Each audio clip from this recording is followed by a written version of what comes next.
Lynn Nottage, welcome to Cultural Attaché. Thank you. Thank you for having me. Of course, we're here to talk about the new opera, This House at Opera Theater of St. Louis, which marks your second collaboration with Ricky Ian Gordon. But what makes this opera unique is that there is a co-librettist here, which is Ruby Aiyo Gerber, who is the playwright on whose play this opera is based, who also happens to be your daughter. That Uh, is correct. so very interesting combination of things. But before we get into your work with Ruby on adapting her play, you told a great story at Works and Processes earlier this year about writing the libretto for Intimate Apparel and how Ricky told you that you had basically rewritten your play twice, Right. and that he needed you to trust his work as a composer to bring his creative voice and music to the storytelling in the opera. How did that experience inform this second collaboration with Ricky? Sure. I think that the first time I wrote the libretto for Intimate Apparel, I had never written a libretto before. I didn't understand sort of the economy of storytelling, and so I was, hell bent on trying to rewrite my play and to fix the things that I thought weren't working, rather than focusing on writing a new libretto. And with the help of Ricky, I really came to understand sort of the beauty of the form, and that in a libretto, less is more, because you have to really trust that your composer is going to do a lot of the expansive and emotional storytelling. So when we were sitting down to write this house, that was definitely at the back of my mind, this like economy of story telling, allow Ricky to do a lot of the heavy emotional lifting with his music. And, of course, Ricky, one of his real skills is that he is an excellent dramaturg, and he's able within an aria to give you like the full emotional arc. How much room do you, as a playwright, have to give your actors for them to bring their emotional power to your words? And how does that compare to the space you have to leave for Ricky as a composer to bring what he does to your words? I think it's very different approach. I think that the actor's job is really to interrogate the script and figure out how do you bring that language to life with emotional complexity and different textures. And so, yes, they're storytelling, but they're dealing with a text that is complete, whereas with the composer, the storytelling is incomplete. The libretto is only just a fraction of what the piece is ultimately going to be. And so I would liken what the singer does to what the actor does, which is really elucidate the storytelling. Fair enough. Um, you're working with Ruby's play. Mhm. So this is her first time working on an adaptation of something she had written for a different form. How much did you pass on what you learned from Intimate Apparel um, to this creative process with her? Or how much was it let her learn and find her own way through this? No, no, I definitely really early on passed on, the wisdom from, my experience with Intimate Apparel, because it's like I certainly wouldn't have to go down the same long, laborious road to discover what the libretto is, you know. And one of the things that I think was really lovely about this process is not only that I was collaborating with Ruby, is that we were also collaborating with Ricky from the beginning, because it is a new piece. And so his input was really important. And he could say, when he looked at the first drafts of the libretto, it's like, oh, I think I need more language here, or I think I need less language here, because I think I can fill this moment out with some musical textures. I saw an interview that you did with The Interval in New York. I think it was in 2016, where you said, I have much more control of my craft. I don't have to rewrite as much because I'm able to incorporate that rewriting into my initial writing. Yes. Ruby is at a different stage in her writing career. So, how did your experience and her, relative inexperience, come together? Well, I think we have very different skill sets. And one of the things that I have spent a lot of time on is just structure and the architecture of a piece, and I understand how to do that. And Ruby is a poet, and she has a real facility with language and is able to lean into metaphor in ways that I find quite beautiful. And so, just when we're building this, is that I could bring my expertise as a playwright to the structure of the piece, and she could bring sort of the free form expertise that she has as a poet and a wordsmith to the process. So I think that it was a really happy collaboration in that way. But but that said, it's like I'm much more comfortable wielding a eraser than she is, because I know from experience that sometimes you have to kill your darlings, and sometimes, the beautiful language is only to get you someplace, and you may have to sacrifice it in service of the overall narrative. It's interesting in reading the libretto, which I was so grateful I got the opportunity to do. I was trying to go, okay, whose voice is this? Whose voice is this? And the nice thing is I never felt like it wasn't anything but a cohesive work. Oh, wonderful. Thank you.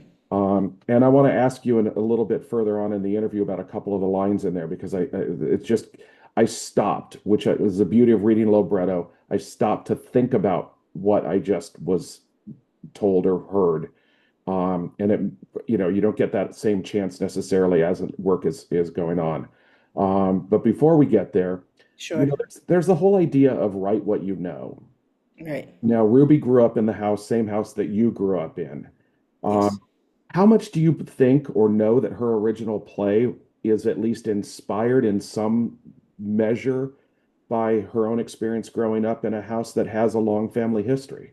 Yeah, I mean, I've heard Ruby speak about it, and so I won't try to put words in her mouth. But she, one of the things she talked about is the play was inspired by finding herself in isolation during COVID and having some distance from the house that she grew up in, and having to sort of nest in a space that was foreign and missing that multi-generational home which she grew up in, and which I lived. So we had three generations. It was myself, my father, Ruby, my son Malcolm, and my husband. And what was really beautiful about it is that we had this intergenerational conversation that was constantly going on and was just very fluid and natural and beautiful. And my father's a great raconteur, and he loves to tell stories. And I think that Ruby's love for storytelling, and in part my love for storytelling, probably definitely came from some of those wonderful, rich stories he told about growing up in Harlem. And so I think that the roots for Ruby's stories really lie in what she heard in our home. Hopefully, it wasn't anywhere near as tormented as as No, most it did. wasn't there. But there was some torment, but certainly our experience wasn't as tormented. Um, at that same works and processes evening, you talked about how when Ricky first reached out to you about would you be interested in doing an opera, and you immediately said yes, that it was Yes. something that you had long been considering. But how long had that desire in you been festering, and what made Intimate Apparel, your own play, the right first process for you? I don't know how long. I can't tell you exactly how long the thought had been festering, but it certainly was one of those things in the back of my head that I was very interested in. I was interested in the form, and I was thinking about this actually today. I don't know why I was like sitting having my coffee at Starbucks, and I was thinking about this moment, which I would call my opera moment, and what is it that drew me to this particular medium, and why, I had this kind of restlessness to tell stories in a different kind of way than I'd been doing it for the last 25 years. And I think that I began my creative life as a musician. I began, I went to the High School of Music and Art. I was a pianist. I did some composing, not very well, but it was something that intrigued me. And I think that I kind of suppressed that, even though a lot of my plays have a song or two in it. But I suppressed that side of myself. And I think that moving into opera is sort of reconciling my love for musical storytelling, and my desire to sort of stretch and grow as an artist and to continue to challenge myself in new ways and thinking of how I can, how I can tell stories that really force me to go outside of my comfort zone. How much does that allow you to find what the best way of telling a story is? I think that the story dictates its form. I think sometimes, as a creator, I don't even have control of it. Sometimes it will be like, this is going to be a musical. And it's like, this is going to be opera. And like, no, this is going to be a drama. I think that sometimes, like, the essence of what the story is really takes shape in its own unique way. Well, then I guess that begs the question, what does the craft of writing a libretto for an opera have in common or not with writing the book of a musical? Um, I think I think there's all of the storytelling forms for the stage have a lot in common. I mean, I think that there has to be very basic dramaturgy that they all share, and it's just like how you get from point A B to point C that changes. But I think that that the forms are all in conversation, but require different types of collaboration. What And I gratif think it's the nature of the collaboration that really sort of dictates how they're different. In playwriting, the playwright sits at the computer and when they're done, shares that with the director, and then the two of them collaborate on what that's going to look like for the stage, but not necessarily collaborating in the process of building that actual work. Whereas a musical, I've found in the musicals that I've done, is that the director and the music director and the composer and the libretto and the lyricist were all part of the building that architecture of the piece from the very beginning. And so it really has a different kind of DNA structure than a play, which is the playwright's DNA, whereas a musical is really everybody's DNA. And that's why it's so complicated, because you're trying to negotiate all these puzzle pieces to put it together. And then an opera, once again, is two entities' DNA. It's the librettist and the composer, though a lot of times in modern opera, the composer's doing the heavy lifting of the storytelling, though I think that that's changing, certainly with new opera, because there's more of a desire to have robust storytelling. And I think that opera companies are beginning to recognize that people want good stories. People want to feel, and they want to be taken on a journey, and not just a musical journey, but sort of an emotional literary journey. and they don't necessarily want to see the soprano in the last 10 minutes as she's dying sing her guts out. I mean, Right. there's something that just seems like that's a trope. And It also, is a trope. and you're dying. How is it you can possibly have breath enough to do this? Yes, yes, it's funny. I mean, I love opera, but there's a certain, you have to suspend a lot sometimes in watching opera. But I have to say that's one of the other things that drew me to opera, is that there is slightly more freedom to indulge yourself in opera than there is in other forms. Is that it doesn't always have to be naturalistic, and you can bring fairies and magical beings onto the stage. Right. And it doesn't have to live in the Marvel universe. It doesn't have to live in the Marvel universe. And yeah, I mean, you can be transported to different landscapes, and the audience will go there more easily than they will in a play. Right. It's also more expensive to create all of that as a play, too. Yes, it is more expensive to create. I mentioned that I wanted to ask you about a couple lines in the libretto, and the first one I Sure. want to ask you about is something that Zoe sings about the heaviness of time. Yes. And I just sort of put the libretto down and thought about that for 10 or 15 minutes after just that one sentence, that one phrase. What concept do you have of time and the weight that time has? I wish that Ruby were here because she actually explains this in a very beautiful way because she talks about Black temporality and how, because of the weight of our history, that we're not only living in this moment, but we're constantly living,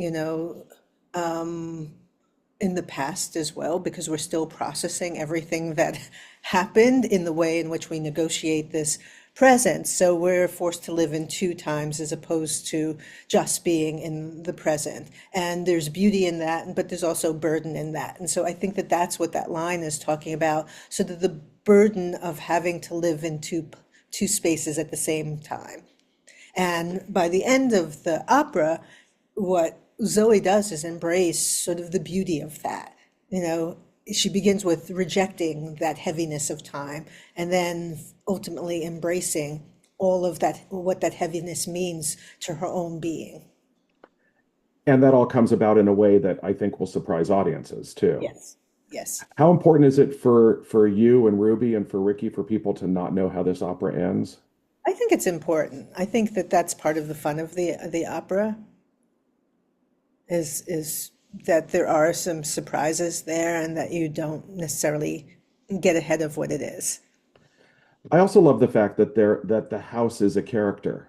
Um, and I can't wait to hear what Ricky's done with it. When you read the libretto and you hear, that there's vocalization, or other things going on. I can't wait to hear that. But, how did the three of you come to the concept of the house as a character and the best way for that to be represented, combination of music and words or not words?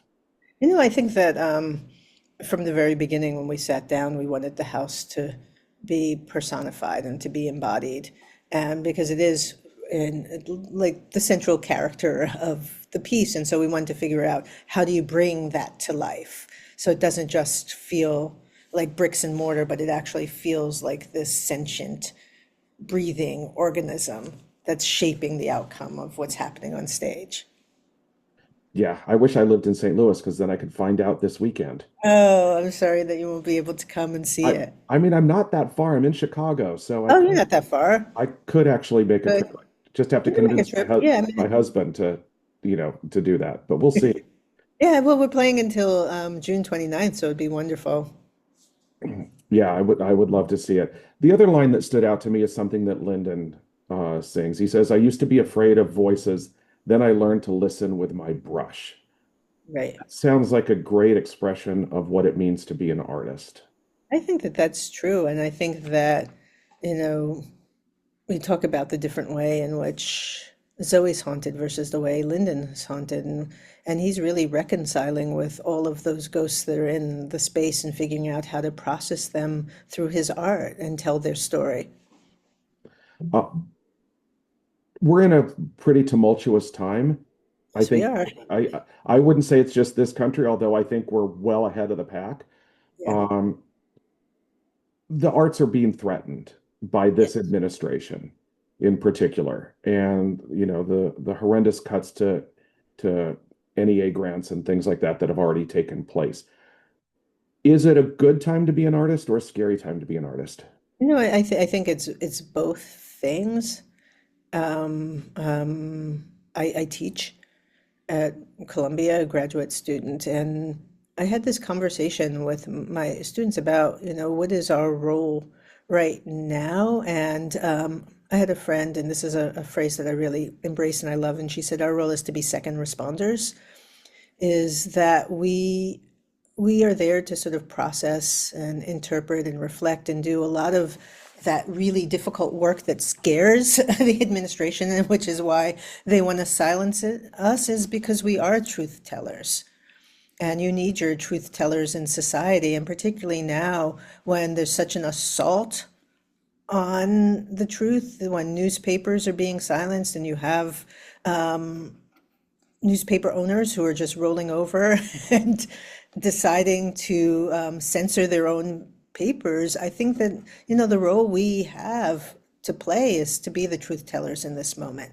And sometimes that truth can be difficult, and sometimes that truth can come in a form that allows us release and laughter and joy. But I do think, we have to carve out space to tell our stories because it's the one thing, particularly with this assault on DEI, that they don't want us to do is to tell our stories. And so the onus on us now is to really lean into telling those stories by any means necessary.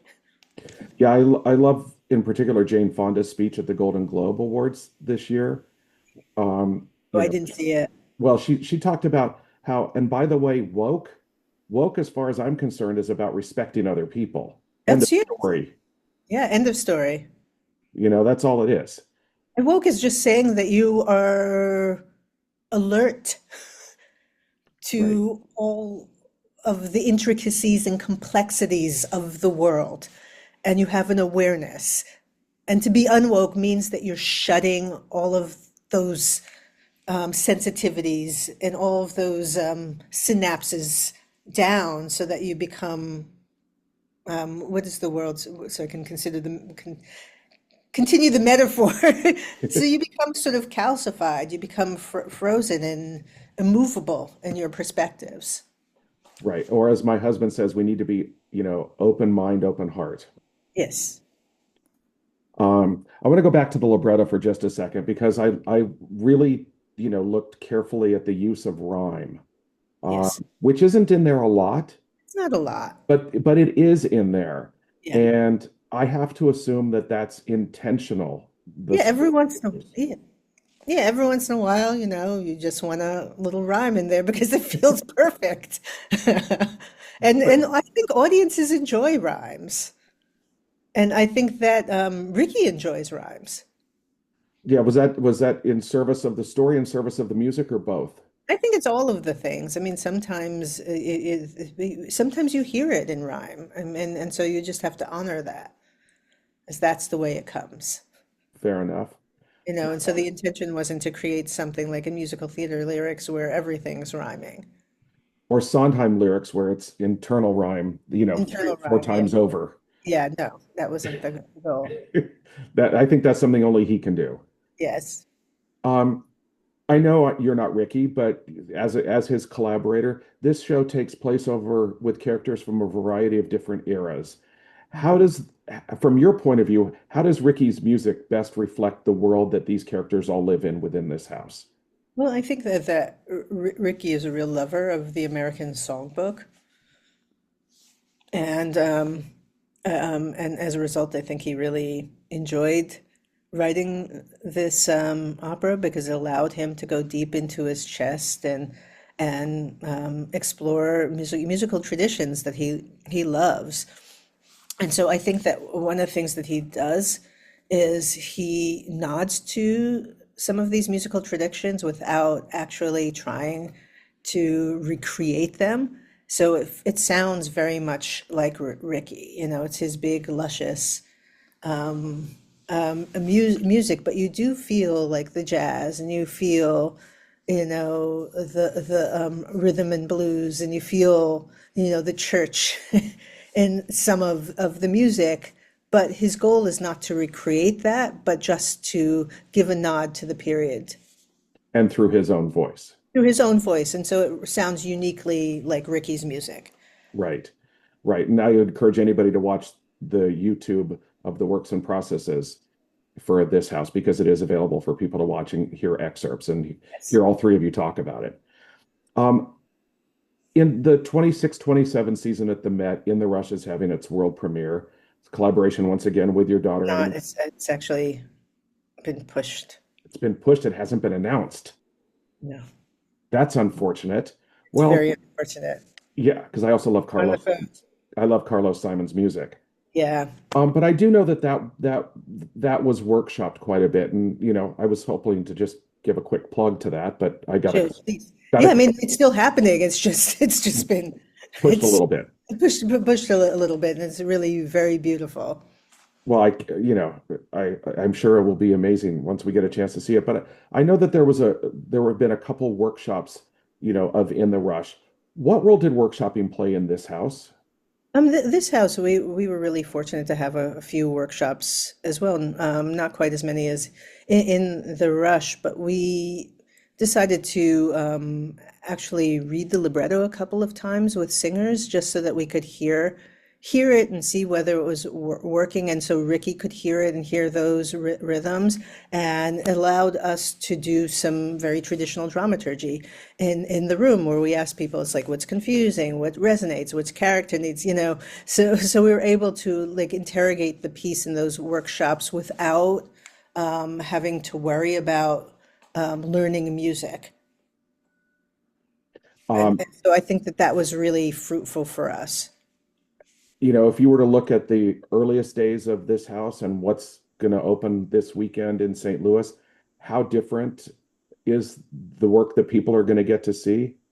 I don't think that it's fundamentally different. I think that they're characters that have more complexity and depth as a result of the workshops and things that were compressed. And I hope not too compressed. We'll see. There were things that were taken out and things that were put in and things that were moved around. But I think that the integrity of the piece was there from the very beginning. Last question that I have for you, Lynn. It's a question that I asked Ricky when I spoke to him about the Garden of Finzi Continis. And at that time, he had recently completed an interview with Playbill magazine where he was asked to finish the sentence, "I never understood why." And his response was, "There was so much hatred in the world." Oh. Given the themes that run through your plays and operas, I'll ask you what I asked him. What role would you like you and your work to have in we as a people becoming a more compassionate species? I think, and this has always been part of my mission as a storyteller, is to ensure that there's a diversity of really complicated voices available to people who come to the theater. And I hope that when people come, they have more empathy and love and understanding of folks who they may not necessarily be in proximity to. And I think that that's the beauty of the performing arts, is that we're forced not only to see stories that may challenge us or inspire us on the stage, but we're also forced to be in proximity with people who we don't know. And so there's a built-in intimacy and community to theater going that I think is particularly important right now, because we need to be able to look to our right and look to the left and see people who are different and understand that we're all part of the same community. And so if there's anything that I want to do through my art, it's build community.